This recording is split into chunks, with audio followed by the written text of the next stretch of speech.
The Opinionated Idiot.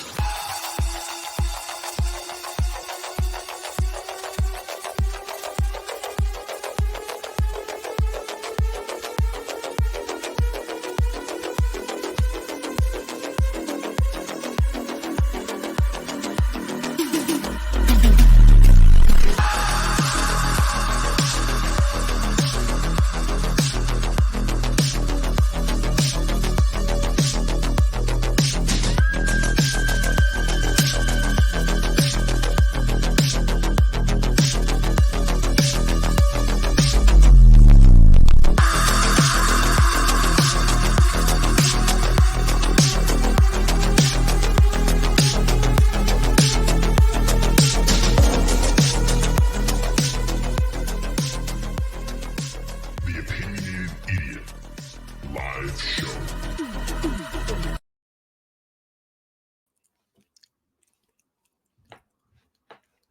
I got everybody. I got y'all.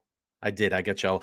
What's going on, everybody? Welcome back to the Opinionated Idiot live show. We're here a little earlier. It's Tuesday, May 9th, 2023. I cannot believe that we are almost halfway through this year already.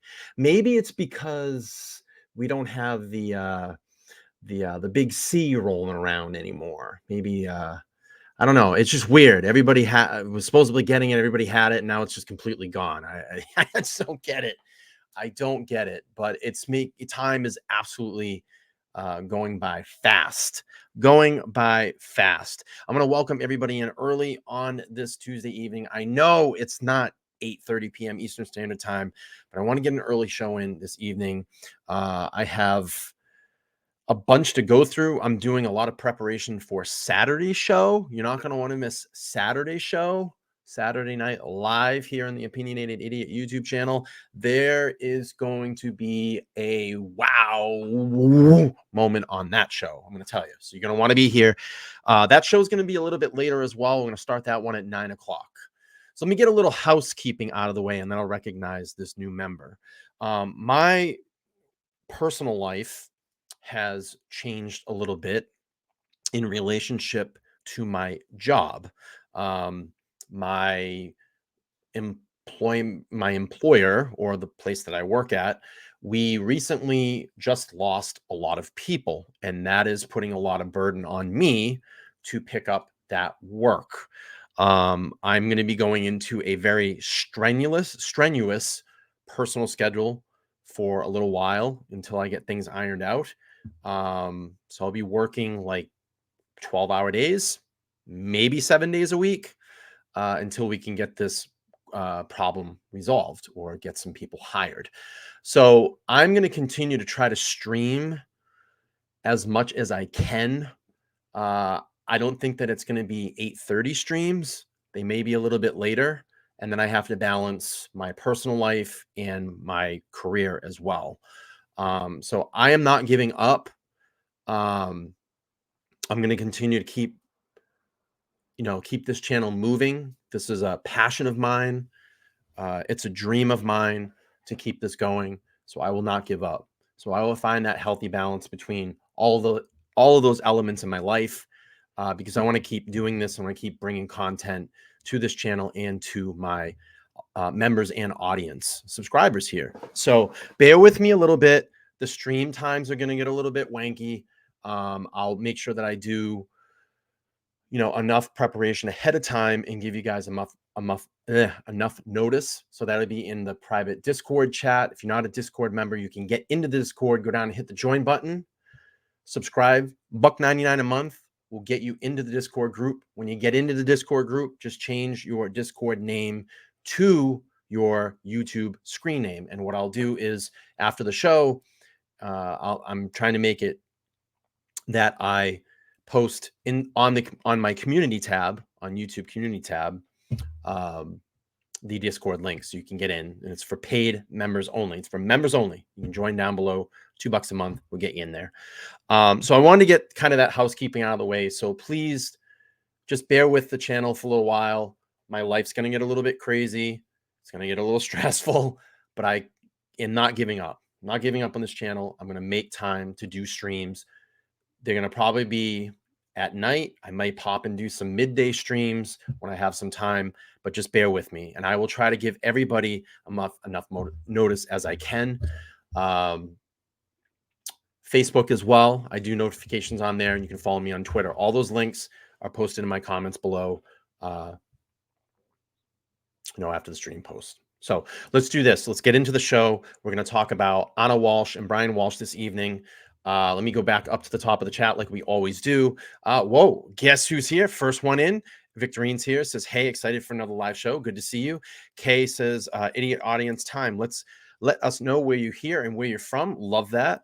The gnome is home. The gnome is home. Tsunami, one of my channel moderators, a new moderator. So thank you so much. Pamela's here as well. Good to see you. Firefly is here as well. Thank you. Laura in the house. Laura and I are going to put on a very good show for you guys on Saturday night. It's back to Idaho on Saturday. Idaho on Saturday. Idaho Saturdays. Saturday Night Live. We got a presentation for you guys and a new theory as to what could happen at and in King Road the evening of the murders. I don't like to say that word, but it is what it is. That's what's happened, and we have a new theory, and I think it's gonna chill some people to the bone because I think we figured some things out. So AZ is here as well. Jessica's here. Dr. Bob in the house. Good to see you. Let's see. BBN Tuners here, says, hey all. Giovanna's here as well. And we're going to recognize BBN as a new member, like we say here in the Boston area, a new member.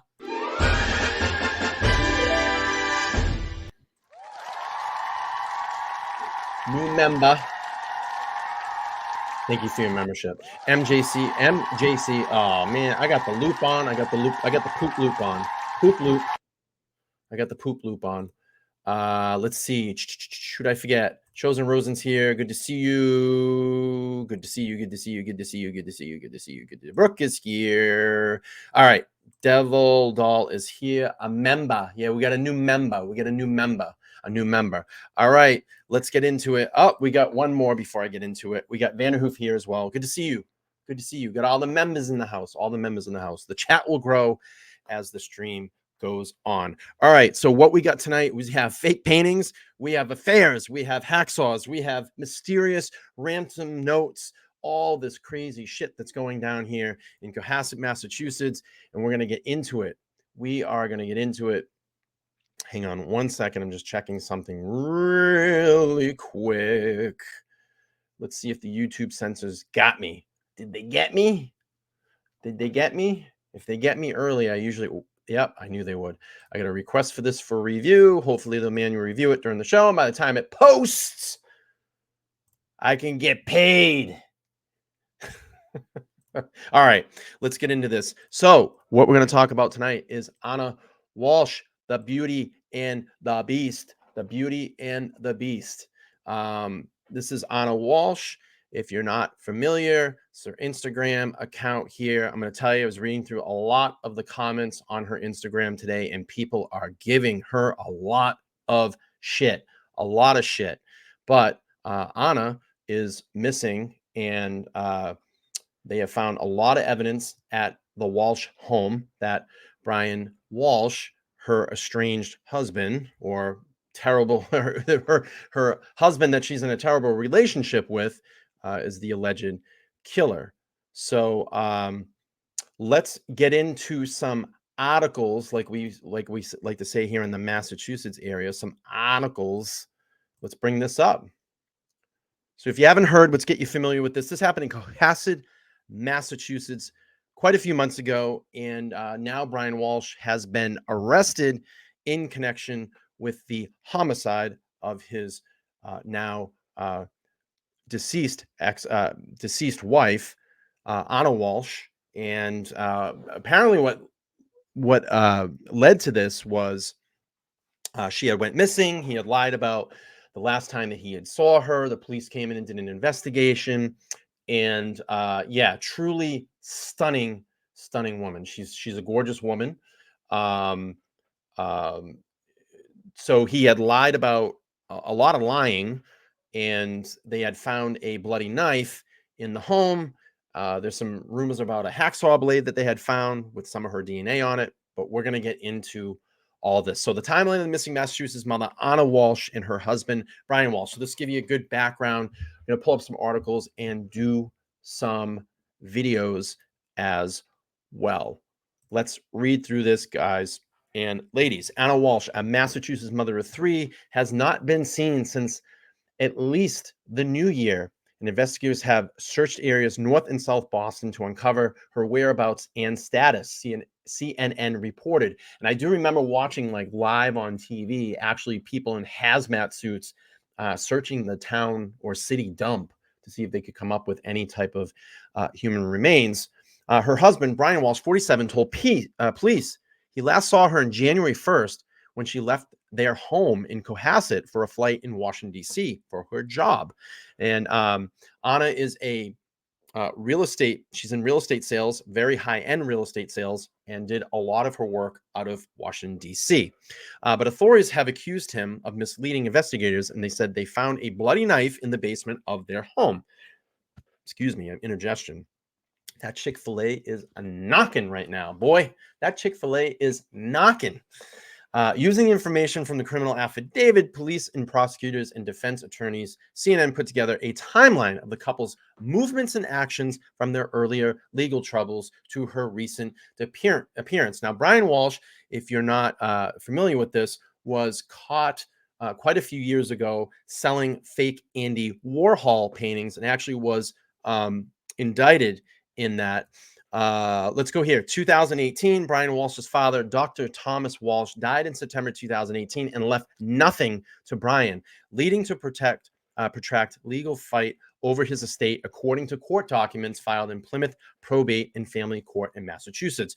Dr. Walshe would be noted that he was not in contact with Brian, to whom he I'm not going to get this one out, bequeathed only his best wishes and nothing else from his estate, according to the photographs of the documents attached to the court documents. Brian Walshe unsuccessfully contested and will suggest his father's signature on the document was a possible forgery.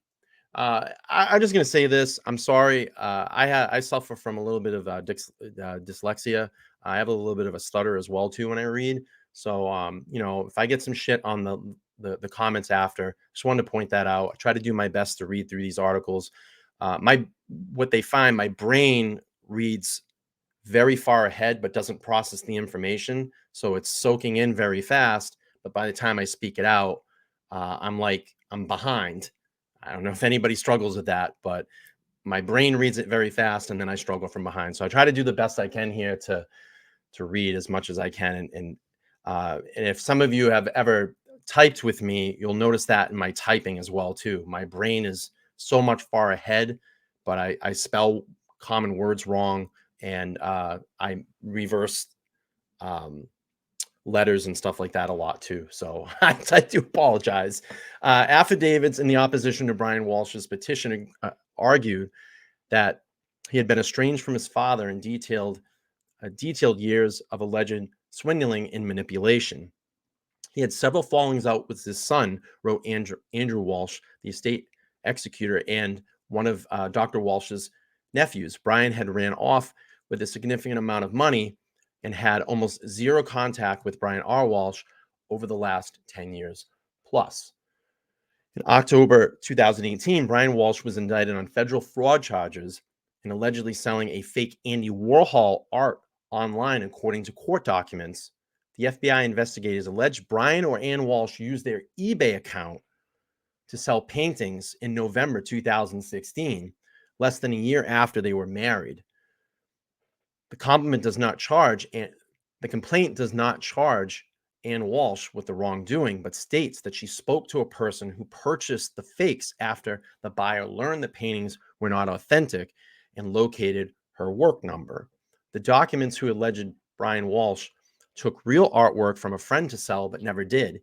He did not compensate the friend for the art earlier, prosecutors Alleged. Oh, thank you, Firefly. I appreciate that. I try to do my best. I try to do my best. Walshe pled not guilty to wire fraud, interstate transportation of a scheme to defraud, possessions of converted goods, and unlawful monetary transactions in 2018, in November 2018. So now we're going to skip ahead to 2021. In April 2021, Brian Walshe pled guilty to 3 of the 4 counts in exchange for a recommended sentence of incarceration, supervised release, fines, restitution, and forfeiture. Court's documents show. He also agreed to either return the artwork or pay for them. As part of the pre-sentencing probation, Brian Walshe was placed on monitoring and house arrest. He can request to leave home, but he must detail the specific locations, times, and reasons. Thank you. I appreciate that love. I appreciate that love. Thank you.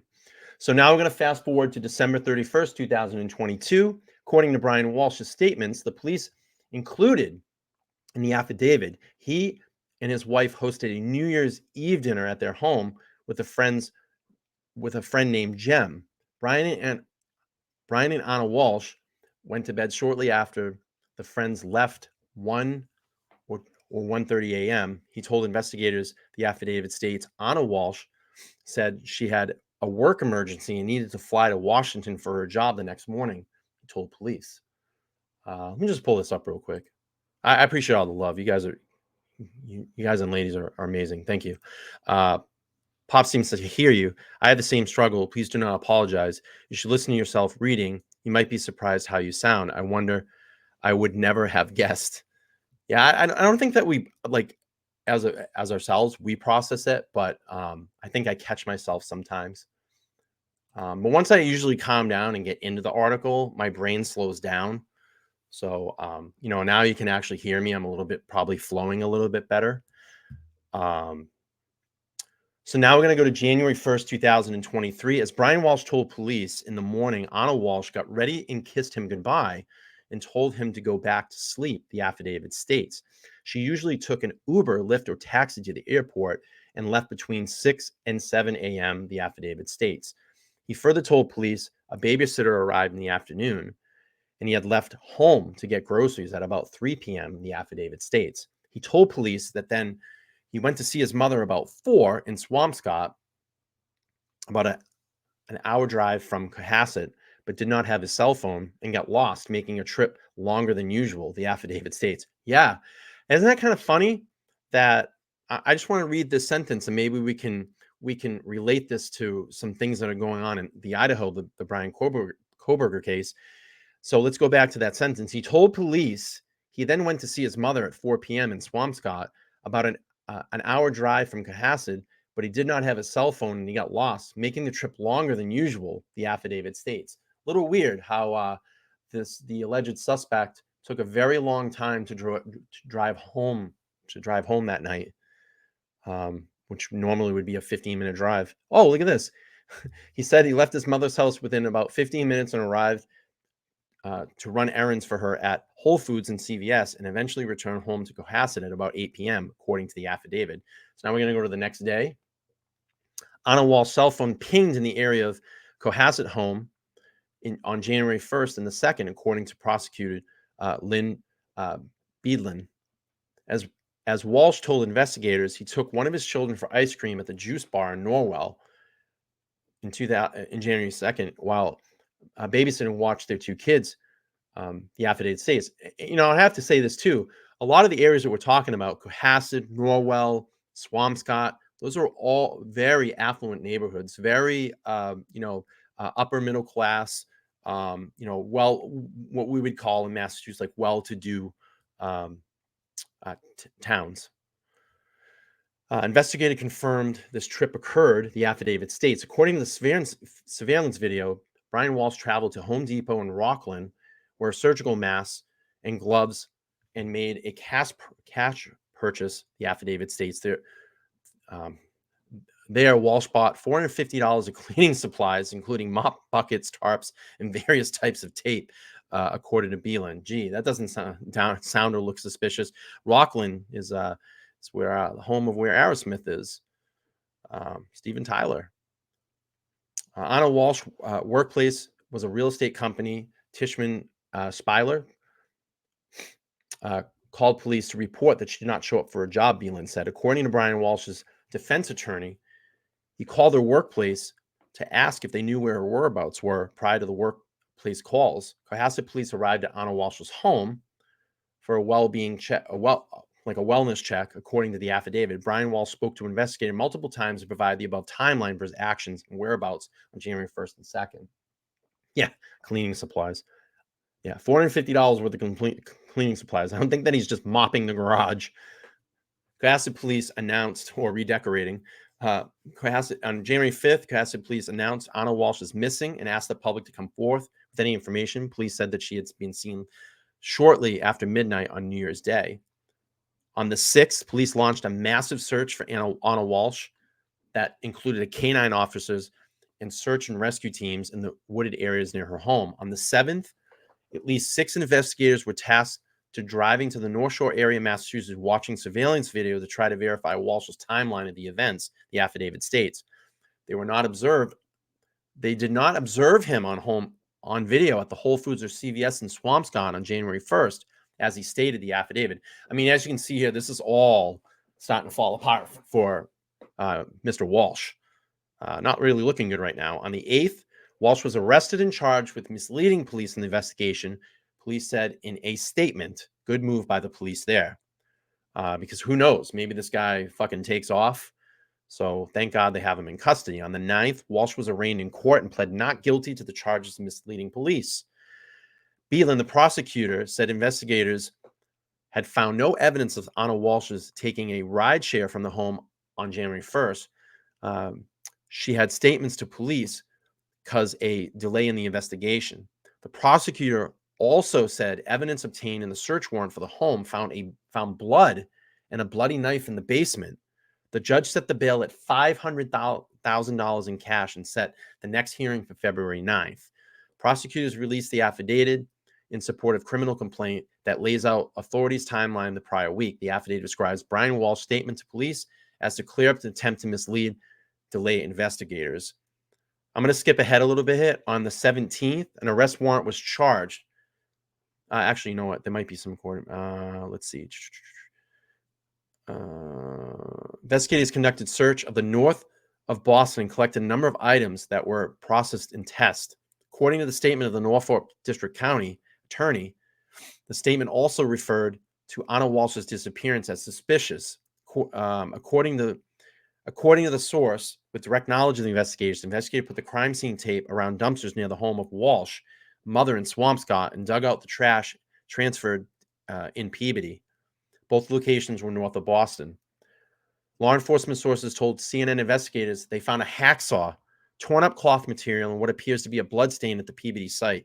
Evidence was sent for testing. Yeah, this is not looking too good for Walshe, and deservingly so, because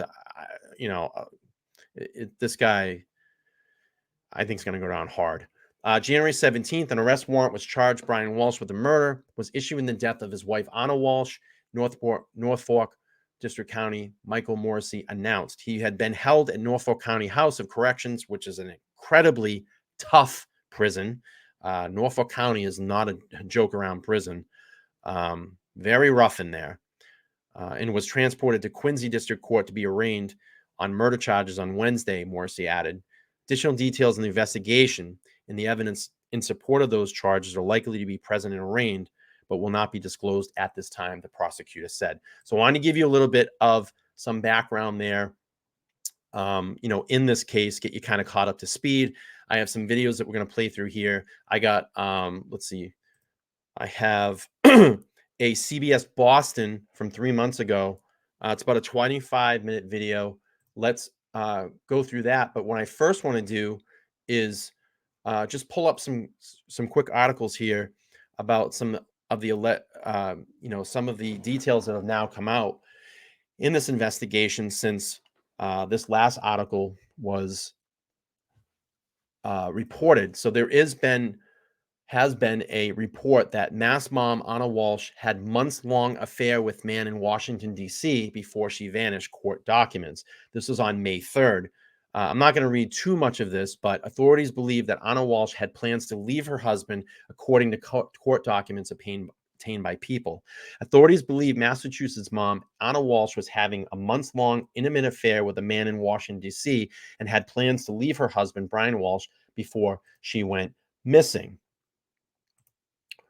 According to newly released court documents obtained by People, Anna was said to be dating a man in the months leading up to her disappearance while still being married to her husband, who's now accused of murdering her. Now, look, I'm not here to judge anybody's, adulteries or problems in their marriages. That's all for them to figure out. The bottom line here is that someone was killed, an innocent, an innocent woman, as far as not being murdered. Things can be handled a lot differently. If you're cheating on your spouse, you don't deserve to be murdered. And that's the point that I'm trying to get across here in this case. All their marriage problems are their problems. All their affairs are their problems. They need to, work that out. So, unfortunately, she didn't have the opportunity to do that. In the unsealed documents, Anna's alleged romantic partner told investigators the pair saw each other frequently during her time spent working as a real estate executive in Washington, D.C., and that their relationship had become more serious. The pair spent their past Thanksgiving together in Dublin, Ireland, and also spent Christmas Eve together. They also had plans to celebrate the New Year together on January 4th, the documents stated. So I'm not going to go into too much of that. As I just want to kind of bring in some new allegations or evidence in this case, just so you knew what was going on. Now, the latest here on May 2nd, another article came up, is about this mysterious ransom note demanding $127,000 turns up in missing mom's Anna Walshe's case. She messed up. A mysterious ransom note has turned up in the investigation into Anna Walsh's disappearance, saying the Massachusetts mom would never be returned unless $127,000 was paid. Details of the letter sent to Cohasset Detective Harrison Schmidt on January 7th were revealed in a newly trove of records related to the case, the Boston Herald reported. We have the so-named Anna Walshe with us here. We had a deal worth $127,000, the note said. She messed up. We have her here with us, and if she doesn't pay the money, then she'll never go back, and we'll know. And we know that police and the FBI are involved. Good luck finding us. The detective said they received the email from Richard Walker 3 days after Anna Walsh's name was entered into the National Crime Information Database, CBS reported. Authorities said they immediately thought the missive was suspicious because it included no instructions on how or when to respond. News about the note comes after court filings revealed that Walsh spent Thanksgiving in Dublin with a mysterious lover after about a month of her husband, Brian Walshe, allegedly killed the mother of 3 on New Year's Eve. Let's see. I just want to go. Anna had told a friend days before she vanished that she thought her husband was going to prison, presumably the art fraud charges. She planned to leave him and move to Washington, D.C., court documents state. Brian was arraigned Thursday in Norfolk Superior Court, where his attorney admitted that the defendant's mother had hired a private investigator to tail Anna during a trip to D.C. because she suspected infidelity. But granted, again, this goes back to, if there's infidelity, if there's adulteries, you don't kill someone because of that. You divorce them, you leave them in any way possible, and you handle it all in court if there's money to be settled or anything like that. No one deserves to die over infidelity. As heartbreaking it is, as devastation it can be to a family, she didn't deserve this. She didn't deserve this. Maybe she wasn't the best moral person in the world, but it doesn't mean it doesn't give her husband the permission, allegedly, to take her out. It's just silly. But the attorney alleged that his client had no reason to suspect his wife was cheating until she disappeared. Prosecutors, however, argued that Brian obsessively checked the Instagram account of a DC man who he thought his wife was his wife's love interest. The husband also had a lot to gain if Anna died, such as a $2 million insurance payout, according to the prosecutors, though his attorneys argue that he was already loaded through his family. Brian, who has pled not guilty to the murder, misleading police, obstruction of justice, proper conveying of a human body, and is due back in court in August. So, that should get you a little bit caught up to speed here. I got a couple of videos here that I want to play through, and let's play this one here. This one's from CBS Boston, and this one was posted about 3 months ago on January 14, 2023. Let's play through this.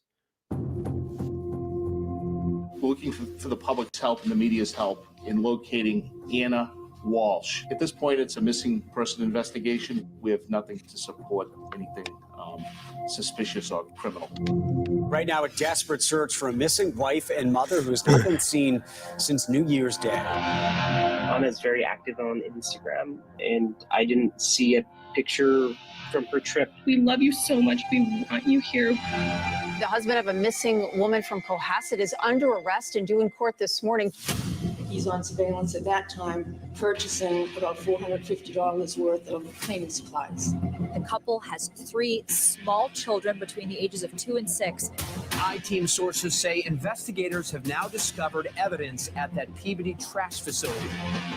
There's absolutely no indication of a tragedy or anything else that could have happened that night.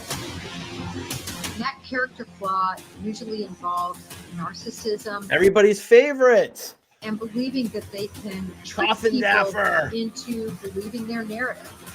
There are no winners in this story. The Cohasset mom seemingly vanished after a New Year's Eve dinner and has not been seen or heard from since. Welcome to a WBZ I-Team special, the Anna Walshe investigation. I'm Chief Investigator Cheryl Fiandaca. Her disappearance has rocked the tiny seaside town the family called home and captured the attention of the world. What started as a missing persons case is turning into something potentially much more sinister. And at the center of the mystery is Anna's husband, Brian Walshe. This week, police charged Walshe with misleading investigators. He's being held in jail on $500,000 bail. This surveillance video of Brian is from a juice bar in Norwell.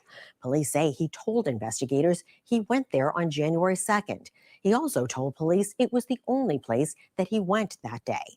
But investigators say that was not true and uncovered video of Brian several hours later at a nearby Home Depot buying Tyvek, tarps, buckets, drop cloths, and cleaning supplies. I-Team sources say trash taken from a dumpster at Brian's mother's Swampscott condominium complex was searched by police at a Blvd transfer station.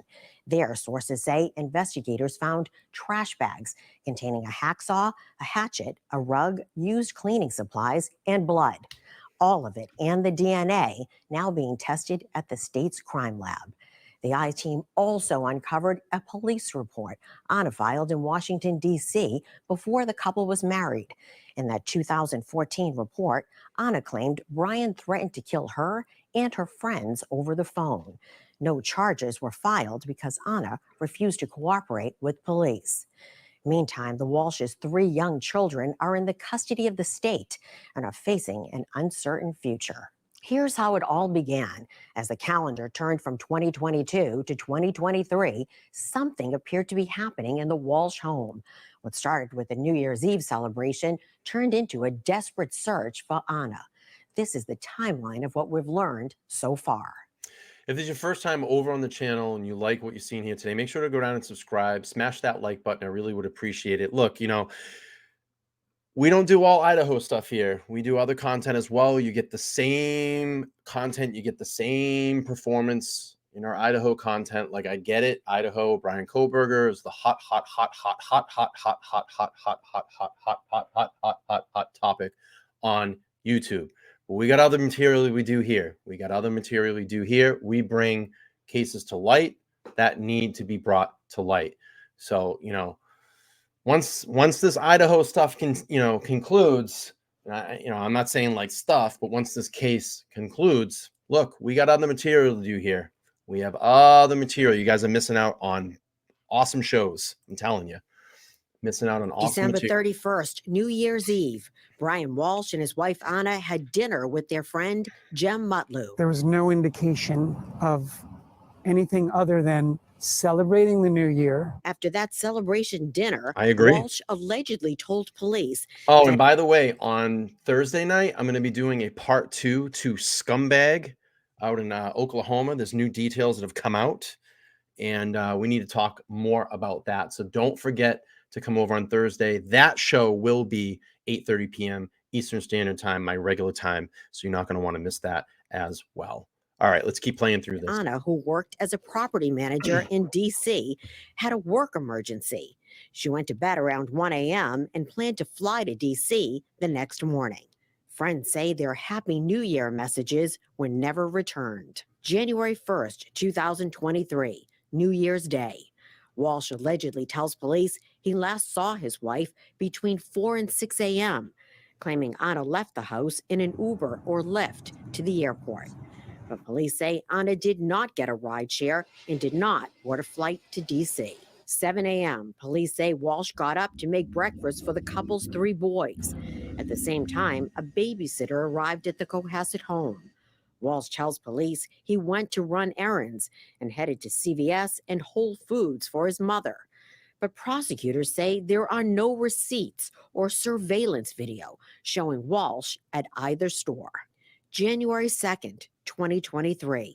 Prosecutors say sometime after 4 p.m., Walshe, wearing a black mask and surgical gloves, is seen on surveillance video at Home Depot in Rockland. He's on surveillance at that time. Gee, we kind of know someone that was allegedly wearing gloves after a murder and a mask. Yeah. Purchasing about $450 worth of cleaning supplies. That would include mops, bucket, tops, mops, T-Vex, drop cloths, as well as various kinds of tape. At the same time, Anna's cell phone pinged in the area of the Cohasset home. January 4th, 2023. Washington, D.C. co-workers notified police that Anna did not show up for work. We received simultaneous reports from her employer in Washington, D.C., as well as her husband. Walsh's lawyer says he also called friends looking for her. Good afternoon. It's Brian Walshe. I hope all is going well. Too many fucking Brians. Just reaching out to basically every. Too many fucking Brians. Like, I'm Brian. This is Brian. We got a Brian Koberger in fucking Idaho. What is with these Brians? I promise I'm not like any of these Brians. Holy shit. Too many fucking Brians. Too close to home. Anna hasn't been in touch for a few days. Do you know anyone that might have had contact with her? Calling everyone. So sorry to bother you. Sure, everything's fine. January 6th, 2023. Police drained the pool in the backyard and searched the woods near the Walsh's home. Later, a fire breaks out at a home on Jerusalem Road, a house formerly owned by Anna Walshe. The cause is determined to be accidental, and fire officials call the blaze a strange coincidence. Yeah, that's suspicious. January 8th, 2023. Police arrest Brian Walshe, charging him with misleading investigators. Police armed with a search warrant search the home. Blood was found in the basement area, as well as a knife, which also contains some blood. January 9th, 2023. Walshe appears in court and pleads not guilty to misleading the investigation. His attorney says he's cooperating with police.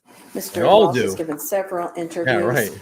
We have consented to searches of his home. Too many we fucking have consented Brians. to searches of his property.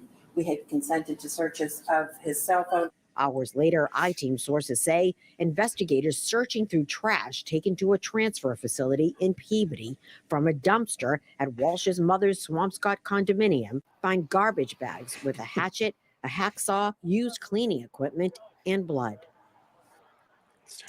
Those disturbing details stunned a close family friend. Jem Mutlu says he had dinner with the couple the night before Anna's disappearance.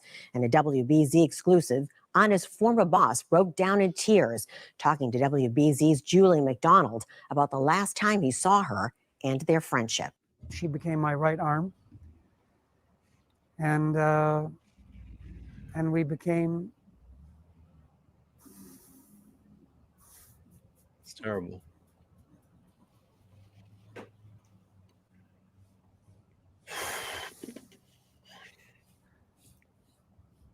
we became inseparable.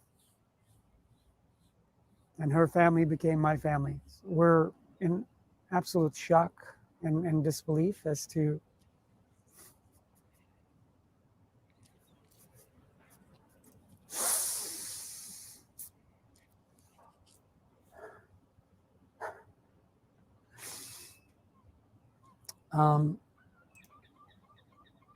the whole thing is a tragedy, Julie. The whole thing is a tragedy. You know, you celebrate that New Year's Eve with like your close people, and you've said that you were family to each other.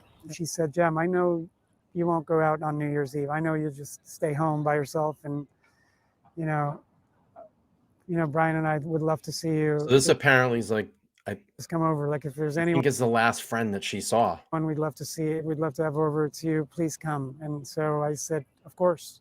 Brian had cooked an elaborate meal for us, and we hugged and celebrated and toasted and just what you do over New Year's. And there was a lot of looking forward to the new year. Like there was no indication of anything other than celebrating the new year, like problems on hold, whatever life's problems were. And life always gives us matters and problems and things to deal with, right? That just always is. But the fact that they hadn't, they had been living in separate homes. She was commuting back and forth. She wasn't seeing the children as often as she would have liked. I mean, she loved everybody. She definitely loved her children dearly. And so it was festive. She was texting with friends, and, she was sitting next to me at the bar stool and at their kitchen. There was absolutely no indication that any modicum of a tragedy of disappearance or anything else could have happened that night. When Brian was taken into custody, were you baffled, or you had feared this? Did you have any feelings before Sunday, or? I did. Yeah, I did. I went to, I actually found out about her disappearance from Brian on Wednesday morning, mid-morning. I had texted them on Sunday morning, New Year's Day. I didn't hear back because the evening that I was there, Brian had said that he had misplaced his phone that evening. Brian texted on Monday afternoon around 2:30-ish. This is important. To say something to the effect of, yes, it's been great. It was great to have you. What a trio we are. And, here's to a new year, something to that effect. I didn't hear anything until Wednesday morning when I was walking on the beach, taking a morning walk, when Brian called and he sounded off. I said, what's wrong? Is there something wrong? And he said, yeah, but This is a good witness. Very, very good witness. Could recount all that. Anna's missing. And that's when I found out. And I said, I was in shock and I was in shock, but it didn't hit me right away. And I said, Anna's missing. She said she had a work. She said that she had a work emergency that morning and then had left off. I think he said that she left in an Uber, or that she was supposed to leave in an Uber. But in any case, I said, have you called other people? Have you called the police? Like this could be serious, and just make sure that the police know. Thursday morning, Brian and I were talking, and he said the Cohasset police may be calling me, the detective, but I didn't wait. I called them. Again, both Anna and Brian have been individually and together very impactful on my life. A part of me had this suspicion all along that there may have been foul play, and that well, they enjoy it. They enjoy the publicity. Somehow, the story wasn't adding up. My biggest fear had shifted towards the children.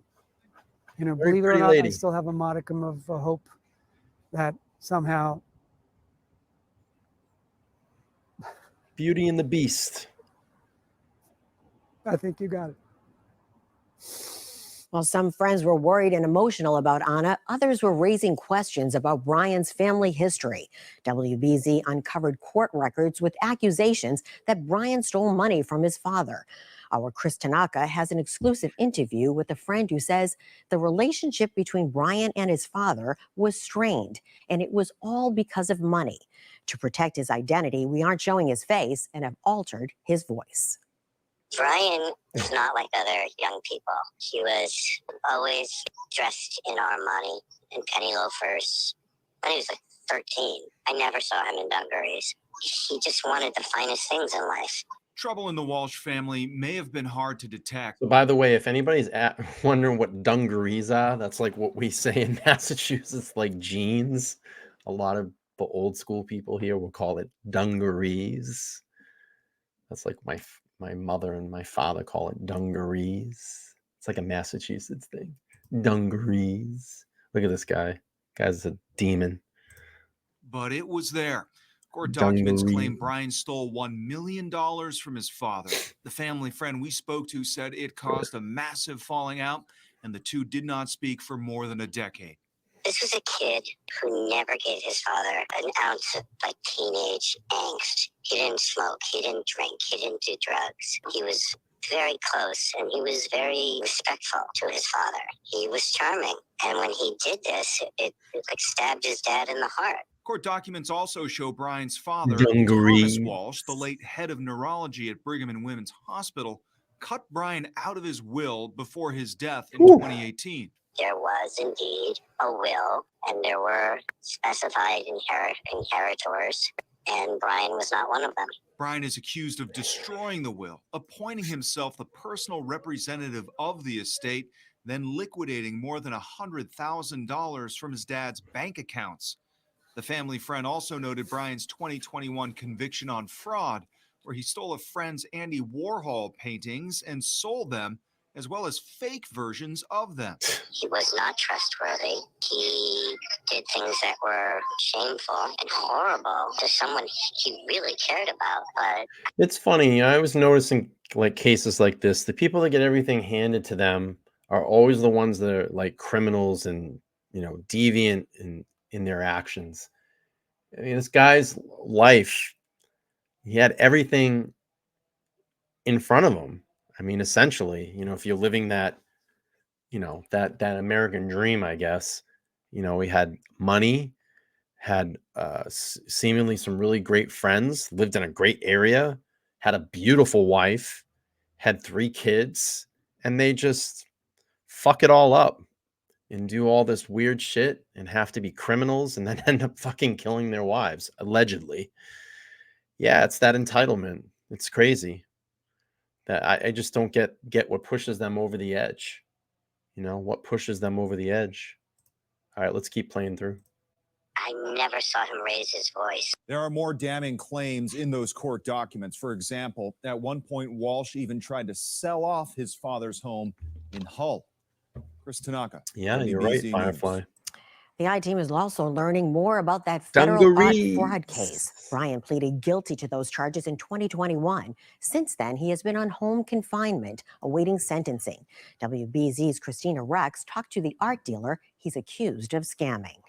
These are the fake Andy Warhol paintings that Brian Walshe sold a California art dealer as real for $80,000 back in 2016. I spoke to Ron Rivlin by phone. He tells me Walshe is a calculated guy, saying, I've bought over 1,000 Warhols and this is the one and only acquisition that got by me. He was that good. What happened to me is telling of Walsh's masterful ability to coerce people. This is not his first rodeo. He's already under federal charges and is, being monitored at home. Walshe has been on house arrest for years after pleading guilty in 2021, but he still hasn't been sentenced because he was unable to produce the stolen paintings and allegedly couldn't come up with the nearly $500,000 he owed to 3 victims as a part of his plea deal. Now he's facing allegations he diverted money from his father's estate. Retired FBI Special Agent Jennifer Coffindaffer says more than 6 years later, this open case still hangs over his head. He is under a lot of stress and strain and pressure. Everybody's he's facing favorite. these charges. He's facing Jennifer. significant jail time. prison time, I should say. And that causes individuals, when they're under all this stress and strain and thinking maybe he's going to lose her and maybe nobody else is going to have her. In a June 2022 letter to the judge, Brian's wife, Anna, wrote that he was a good man, saying Brian has been working consistently on breaking the past habits of his family, and we're all looking forward to the new chapter of his life. But experts say his prior crimes could tie into the allegation. I don't think they did, but if she passed, there was an insurance policy for $2.7 million. So he's probably bled dry, probably has no money, wanted to axe her out and take her insurance settlement. That's probably what it is, allegedly. That he misled investigators following his wife's disappearance. People who commit significant fraud type charges really do have a character flaw. And that character flaw usually involves narcissism and believing that they can, trick people into believing their narrative. Part of Brian Walshe's temporary arrangement for those fraud convictions was actually to have a curfew from 11 p.m. to 7 a.m. Now, investigators say he actually broke that curfew in the days following his wife Anna's disappearance. Yeah, you think? In the Satellite Center, Christina Rex, WBZ News. Well, this is a story with a lot of twists and turns, and we have been covering every detail in the case from the start. WBZ's Julie McDonald was the first reporter assigned to the story. Coming up, Julie and I sit down to talk about what was happening behind the scenes and where the investigation stands now. All right, I'm not going to play that. I think I just want to give you a little bit of a timeline as to what was going on. I know I read a couple of articles, but this gives you a good timeline of what was going on. What I have now is the arraignment when he was arraigned on murder charges for the disappearance of his wife. We're going to play that, and then I'm going to wrap this up with a little Nancy Grace. Nancy Grace, everybody's favorite. All right, live now from Fox, Brian Walshe in court. Let's listen in live. 1-8, you are charged on the first day of January 2023 with assault and to beat Anna Walshe with intent to murder that person. You're also charged with returning of a body hid without lawful authority, did willfully dig up or remove human remains. Not guilty, pleas to the entry. You understand those charges, Mr. Walshe? I do. I'll hear from the Commonwealth. Yes, thank you, Your Honor. We're not contesting bail or probable cause, so we would ask that he be released. Thank you, Ms. Fine, but I exercise on myself as probable cause. Thank you. Thank you, Your Honor. Lynn Beeland for the Commonwealth. The defendant is now before the court charged with murder of his wife, Anna Walshe, as well as disinterring of a body. Anna was. There's nothing like Boston prosecutors and Boston police when they speak. That accent is awesome. I love the Boston accent. I'm from Boston. I love the Boston accent. But there's something about it. It just seems very serious when it's spoken and when they read charges and rule things in court and talk, court cases. It's really cool. I love it. 39 years old. I'm happy to be from here. I am. I'm very happy to be from here. Old and mother of 3 children, 2, 4, and 6. Anna worked in Washington, D.C., splitting her time weekdays between D.C. during the week and staying in her house in Cohasset, where she lived with the defendant and their 3 kids. On January 4th of 2023, Cohasset police received a call from her Washington, D.C. employee indicating that she was missing. She was due to report to work on January 4th, but did not appear. She had a flight on January 3rd from Logan to DC. And look at him just eyeballing the prosecutor. Look at this. Look at that. I mean, there's your head, your front page of the newspaper. Just eyeballing the prosecutor. Not forward. Cohasset police went to their house at Chief Justice Cushing Highway for a well-being check. It was only at this time, when they met with the defendant, that he first reported his wife was missing. Defendant stated his wife left the house at approximately 6 a.m. on January 1st, New Year's Day. He stated she took an Uber or a Lyft to go to the airport, that she was returning to DC for work. Records were checked and there were no Uber or Lyfts to that house on January 1st. Defendant said he had not spoken to his wife since the early morning hours on New Year's Day. Cohasset police were granted permission to bing on his phone to locate her or her phone. Anna's phone indicated that it was stationary in the area of the Cohasset house. Now, this is going to be like, if we get the preliminary hearing, this is what you're going to get in the Idaho case. You're going to hear the charges being written out, how the investigation went. So, you know, this is kind of a preview of what you're going to hear when they press the, you know, start the preliminary hearing. It's going to be conversations like this. On New Year's Eve until 3:14 a.m. on January 2nd. There were no outgoing calls made at that time, and at 3:14 a.m. on the 2nd, it was turned off. Defendant stated Anna should have been wearing a dress, a black jacket, hunter boots, watch, ring, as well as carrying a Prada purse. Defendant gave a timeline of 6 or 6:10 a.m. on the 1st when he last saw her. What I'd like to do now is just describe his actions in the days from January 1st. Defendant indicated on January 1st at 3 p.m. he did some errands, then he went to his mother's house in Swampscott, but got lost. Look at this because guy. He didn't have his phone. He said Eyeballing the prosecutor. Look at this. Eyeballing the prosecutor. Wow. I mean, daggers. He was lost when he saw the pirate ship on Route 1. Defendant stayed 15 minutes, then went to Whole Foods and CVS. Surveillance was checked, and he did not enter either of those stores. On January 1st, defendant Googled using his son's iPad. Some of his searches are as follows. Keep in mind that the defendant Look at him. said he left at 6 a.m. At 4:55 a.m. on January 1st, he searched how long before a body starts to smell. At 4:58 a.m., how to stop a Now, this is what he was looking up in his Google search. And keep that in mind, too. You know, when we go to Idaho, because we knew Google and search history was, there was a search warrant for that as well. So you're going to hear all this, you know, what they found in that digital forensics. body from decomposing. At 5:20 a.m., he searched how to embalm the body. At 5:47 a.m., See him shaking his head no. to dispose of a dead body if you really need to. At 6:25 a.m. on the 1st, how long for someone to be missing? Oh, man, look at this guy. At 6:34 a.m. on the 1st, can you throw away body parts? At 9:29 a.m., what does formaldehyde do? At 9:34 a.m. on the 1st, how long does DNA last? At 9:59 a.m., can identification be made on partial remains? At 11:34 a.m., dismemberment and the best ways to dispose of a body. At 11:44, how to clean blood from wooden floor. At 11:56 on the 1st, luminol to detect blood.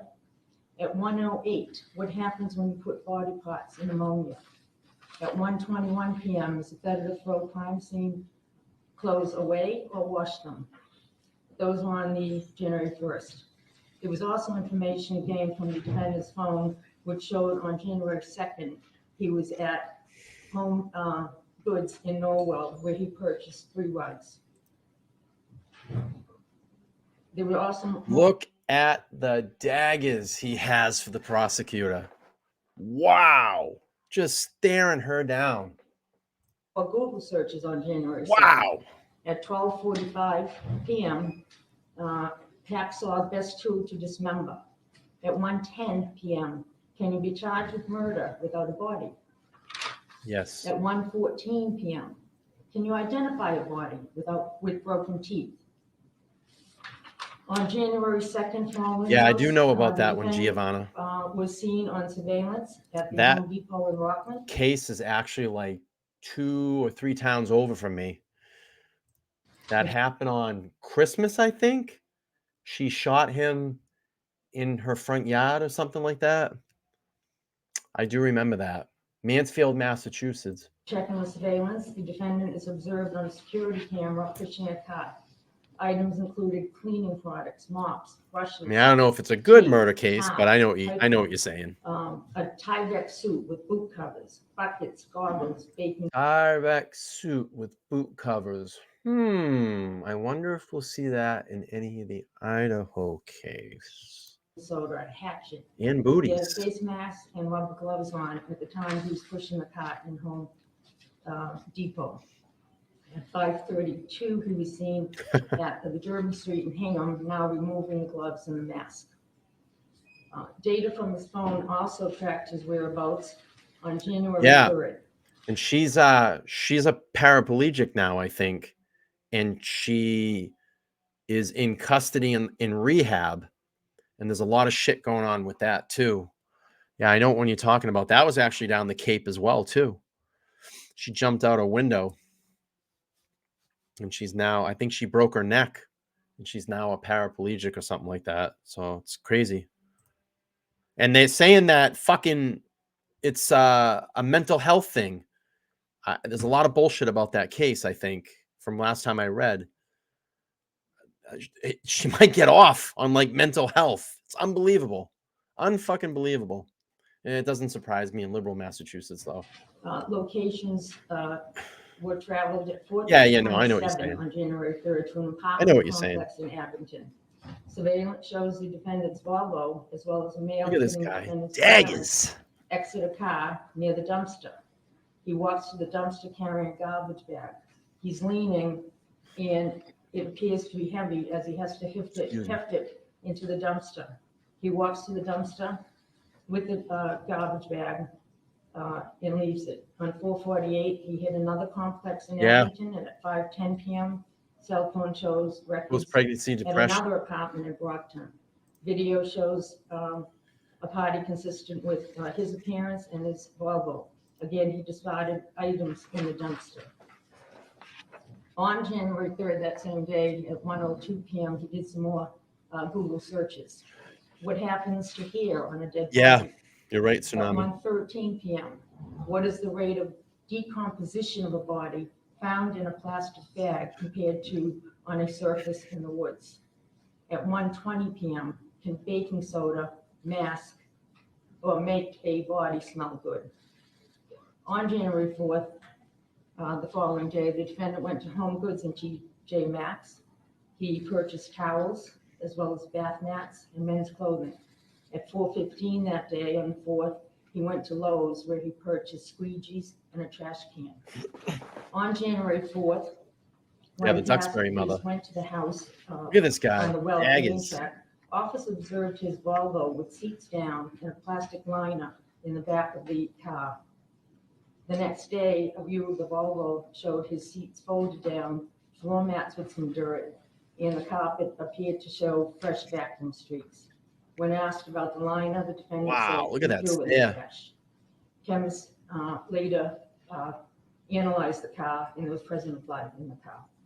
On January I wonder if like he's standing there and they're going through this and he's like, yep, I did that. Yep, I did that. Nope, they got that wrong. Yep, I did that. I'm allegedly just saying this, but I wonder if like when they're reading charges, if that's what's going through their head or if it's just all a glaze at this point. We'll never know. We're not inside that head, and I don't want to be inside that head. January 5th, review of the data from defendant's phone showed his phone traveled at 8 a.m. first to his daycare and then to Swampscott, where his mother resides. The phone traveled to the complex where his mother lives at 9:30 a.m., went for about 5 minutes around the building to the southeast corner. In the southeast corner of that complex. No blinking. Hardly any where there was a blinking. dumpster. The dumpster was later secured. Hardly and any searched. blinking. On January 8th, police and crime scene services searched the house in Cohasset. They found blood in the basement, a knife with the presence of blood. The knife was damaged. A second knife was also found in that basement. In addition, there was heavy-duty large top plastic liners purchased from that Home Depot trip. As part of the investigation, police checked for activity on honest credit cards, banks, flights, trains. There was no activity since she was last seen on January 1st. Police also tried to track down what happened to the bags that the defendant was seen throwing in the dumpster earlier. This was over in Abington. These bags and what was in them were already picked up and taken to a location for shredding and incinerated. By the time police located that, they were already destroyed. However, investigators did secure and search the dumpsters from defendant's mother's complex in Swampscott. It was searched at a transfer station in Peabody. Investigators recovered 10 trash bags. Inside the trash bags, many of these items contained stains consistent with blood. In fact, a lot. Among the items secured were towels, rags, slippers, tape, Tyvek suit, gloves, Tyvek. cleaning agents, We've heard that before. gloves, hunter boots, Prada purse, a COVID-19 vaccine card in the name of Anna Walshe, a hacksaw, a hatchet, and some cutting shears. The purse and boots were described as what Anna was last seen in. A portion of the rug was heavily stained with red-brown stains. The substance was consistent with also having baking soda on it. There was a portion of a necklace consistent with one that Anna had been seen wearing in photos. The state crime lab performed testing on certain selected items that were recovered from those trash bags. There was human blood found on them, and then they were sent for DNA testing. The findings are as follows. On the slippers in the interior, Anna and Brian Walshe were contributors to the DNA on those slippers, which had blood on them. On the exterior, a lot of good stuff here. Contributed. A lot of good stuff here to think about. In Idaho case, you know, all the things that they're pointing out, I would take note of all this stuff. You know, the search engine history, where they're getting DNA from specific items. I mean, I'm telling you, there's going to be a lot of evidence that come out in that Idaho case. You wait and see. The DNA found on those slippers. The Tyvek suit. On the interior cuffs, Anna and Brian Walshe contributed to the DNA that was left on them. Yes. On the exterior, Chosen gets what I'm talking about. on the exterior Similarities. left pant leg, Anna Walshe was contributed to the DNA. On the interior right sleeve, Anna Walshe was a contributor to the DNA that was found on the Warhol painting. There was Warhol. tissues Andy which found Warhol. that Anna Walshe contributed to the DNA. There was one other earlier Google search, which would be of note. On December 27th, defendant Googled, what's the best state to divorce for a man? Everybody like my Vandals sweatshirt? I got that yesterday. For the support. For the Idaho 4. I don't really like to call them that, but the support. Rather than divorce, it is Justice. believed that Brian Walshe dismembered Anna Walshe and discarded her body. The bags were later discarded in Swampscott and contained Anna's property and the items used to clean up. Wow, this guy's the just DNA staring her that was down. left behind. The Commonwealth is asking that defendant be held without bail for the murder of his wife. You heard it all. No, Your Honor, thank you. Defendant will be held without bail pending indictment.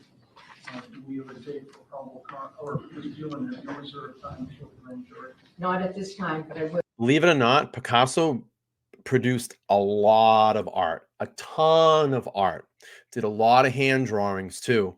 And believe it or not, a lot of his hand stuff that he drew by hand, obviously because he's a painter, but I'm just saying a lot of his sketches, they're actually not that expensive. It's just particular what he did a ton of art, and it's particular periods in time that are a lot more expensive than others. I know a little bit about art. Actually, they did a episode on what's the Pawn Stars. They talk Picasso a lot on that too. You get a lot of information on there about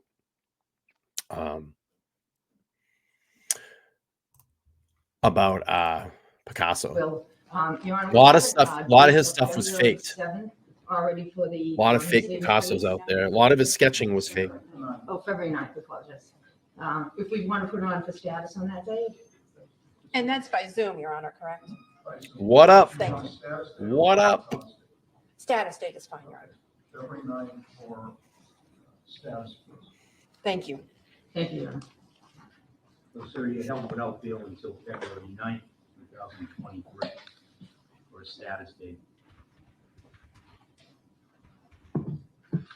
Also, thank you, Judge. So that's it. That's the arraignment on the murder charges. And then we had a little bit of an update.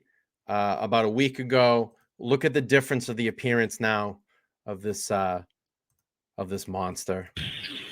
I'm not going to play this whole thing, but I just want to give you a little bit of gist of what he looks like now. Completely different.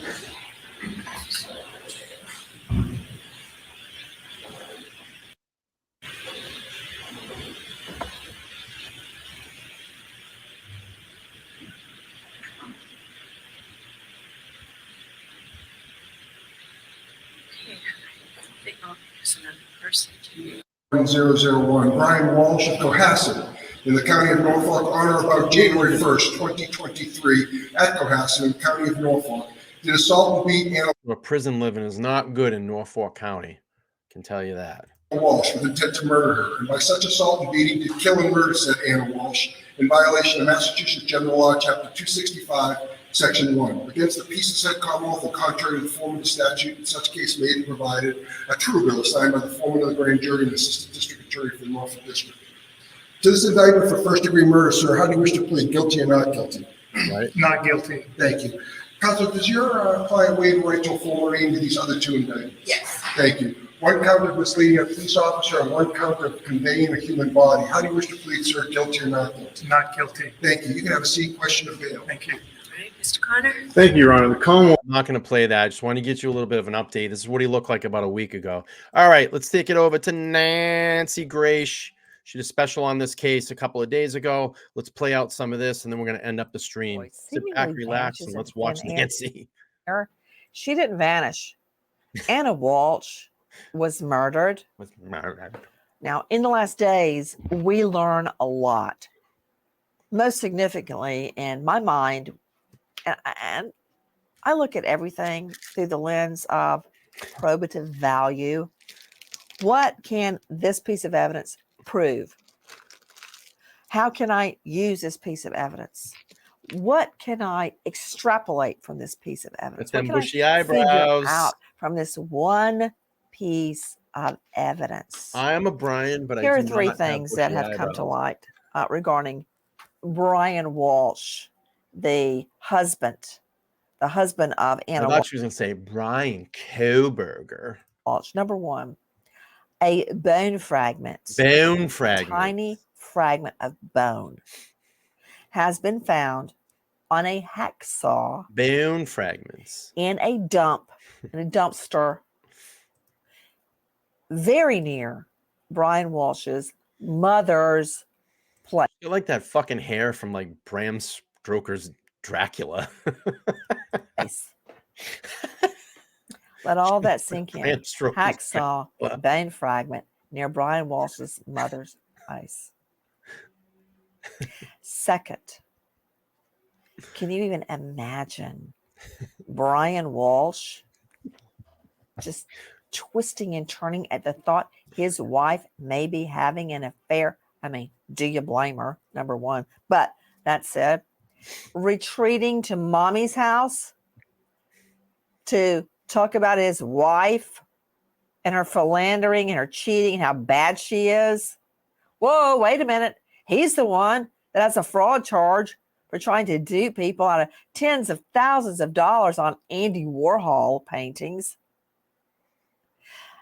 And we also learn I don't know if I'm going to be able that to get through this. Brian I'll be honest with you. Walshe whips his mother into a frenzy and orchestrates something else, mommy hiring a private investigator to find out if Anna Walshe is having I can't an believe affair. this hasn't been But anything on this he page. can't pick up the phone and do it himself. He's got to have mommy do his dirty work.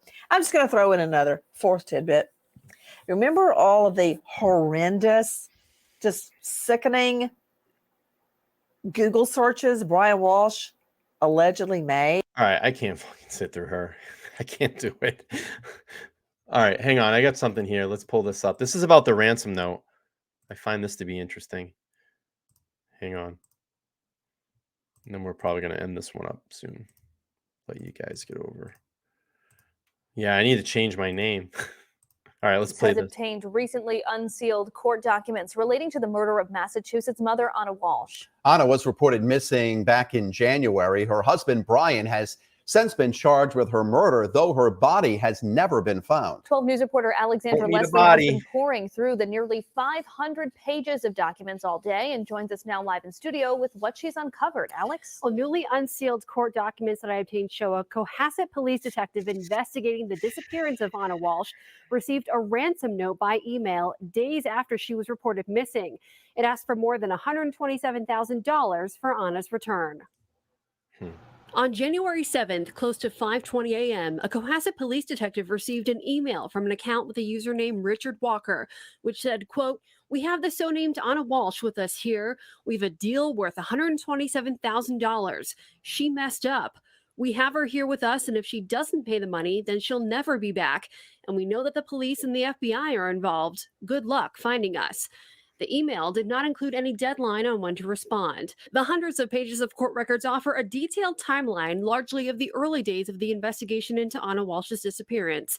Since then, Anna's husband, Brian Walshe, was arraigned on charges of first-degree murder, misleading a police investigation, and improper conveyance of a human body. Walshe continues to be held without bail. His wife's body has still not been found. The last time the 39-year-old was seen alive was in the early morning hours of January 1st, when a friend attended a New Year's dinner at their Cohasset home. Court documents show that friend was interviewed by police and stated that, quote, "everyone was enjoying themselves and in a good mood." On January 4th, the friend told investigators that Brian called him and sounded distraught and a little off, and said he hadn't heard from Anna in 3 days. Investigators also traveled to Washington, D.C. and spoke to attorneys representing a man who resides there and is, quote, "the most frequent contact with Anna on the cell phone records in possession of investigators." The man stated he was in a dating relationship with Anna and had been for several months. The man also claimed he and Anna were open about their relationship in D.C., where Anna worked and lived part-time, and had plans to celebrate the new year on January 4th when she returned from Massachusetts. Investigators say Anna's friend also claimed the marriage between Anna and Brian was, quote, "strained," and Anna was planning on having her 3 kids live with her in Washington, D.C. Wow, he There's lost still a lot of weight lot in more prison. information Wow. in these documents. I have an in-depth story posted right now on WPRI.com. Live in studio, Alexandra Leslie, 12 News. All right. So yeah, I just wanted to shed some light on this case. And again, this is her Instagram here. And I'll show you just some of the comments. Why did Anna always take selfies of herself and post them here? She had so many men drooling over her. Why so many selfies of herself? She was a married woman. And the comments from some of these men, I'm sure a madman husband seen this and probably snapped. I was reading through some of the comments on her Instagram, and it's just crazy what people are saying about her. What were some of the other ones that were there was some really rude ones.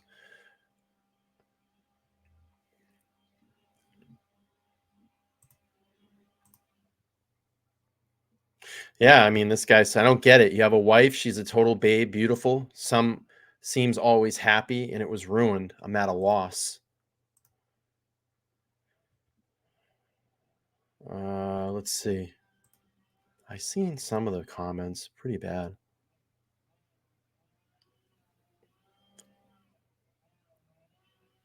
We wear a wedding ring and engagement ring on our right hand. Trump 24. People funny.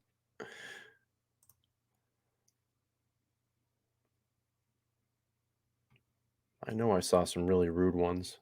I was scrubbing through today. People were... No wedding ring again in this picture, but one of the picture, she has a big rock on. No wedding ring on. Big affair seems on money. In Texas, you can still kill your spouse and catch them in bed with someone else. Temporary insanity, lost since 1800s. I mean, this is disgusting. I wouldn't wear a wedding ring either if someone like that. You got to go home to something like that.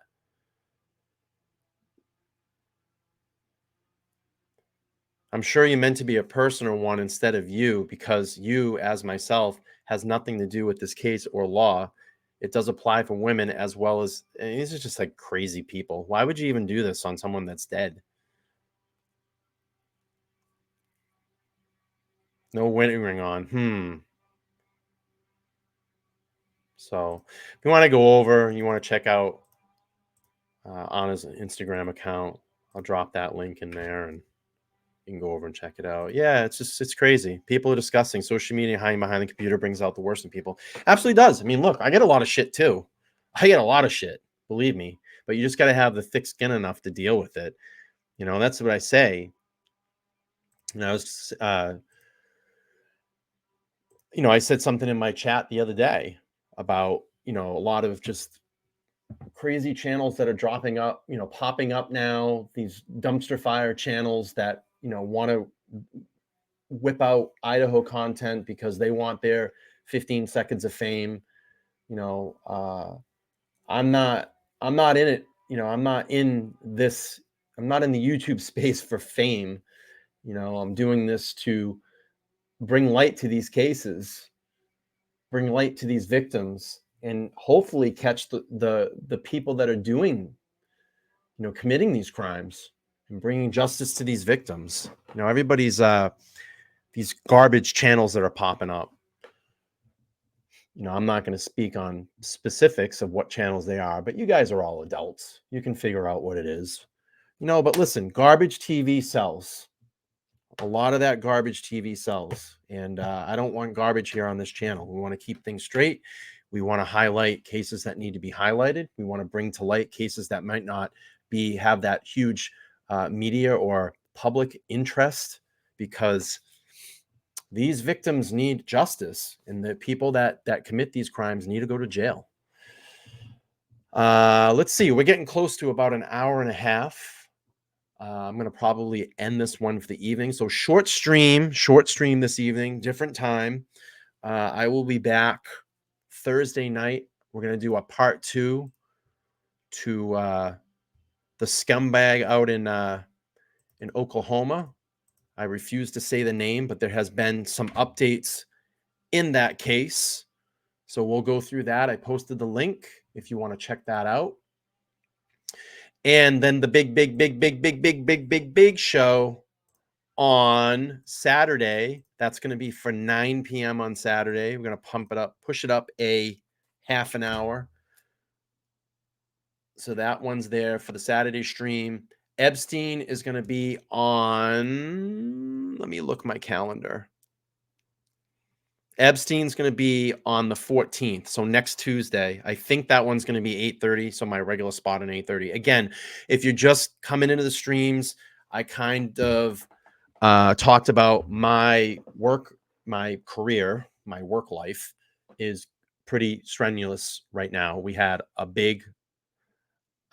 lot of people left at the same time, so that's putting a lot of strain on my certain department. So I'm going to be, until we find help, probably 12 hours a day, 7 days a week. So my streams may be pushed up later at night, and I intend on continuing to move this channel forward because this is my passion. I love doing this channel, and I want to make sure that I keep on creating content for it. So I will do my best.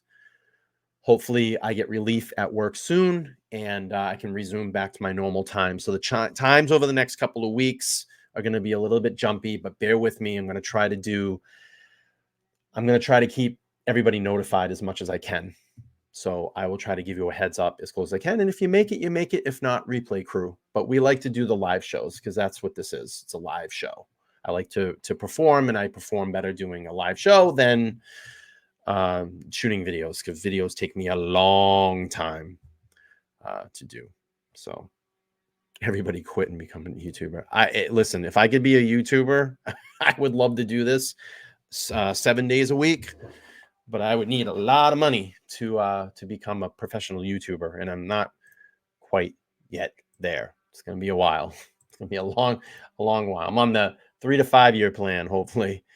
Let's see. We got a sub update. I just looked over. I'm at 4263. So I think we're going to hit the 5,000 before June 26th. That was my goal. When we get to 5,000, we'll do a celebration show and hang out. And, I appreciate it. I appreciate all of you. BBN, thank you so much for being a new member of the channel. I love that. She says, update. Thanks for the update on the case. I have my bell now. Awesome. Yep. So we're going to end this one. Find the streams after this stream that you guys all go and hang out. There's plenty of content out there. Idaho show on Saturday, part 2 to the scumbag out in Oklahoma. There's been a lot of new updates in that case, and we'll rip through that on Thursday. So be well. I'm going to get off here and actually start working on my Saturday show. I got a presentation to put together. So over the next couple of days, we'll get that together. And Laura will be back on the channel on Saturday to talk some Idaho with us. So I thank you all for jumping in on the show. I get it. It's not an Idaho show, but we do other content here. You got to come over here, check out the other content, because it's just as good as the Idaho stuff. The Oklahoma stream the other night with Scumbag, that was a great show. A lot of raw emotion in that show. A lot of raw emotion. So that's it. Love all you. See you all back on Thursday. Yeah, there's a lot of junk out there right now on Idaho, spinning on the channels. And, it's their platforms. They can do whatever they want, but I'm not going to indulge in it. Yeah, me too. I hope so too. Okay, ladies and germs, I will see you soon. Thanks for checking in. If you need to get hold of me, theopinionatedidiot@gmail.com. I'll see y'all on the next one. Bye.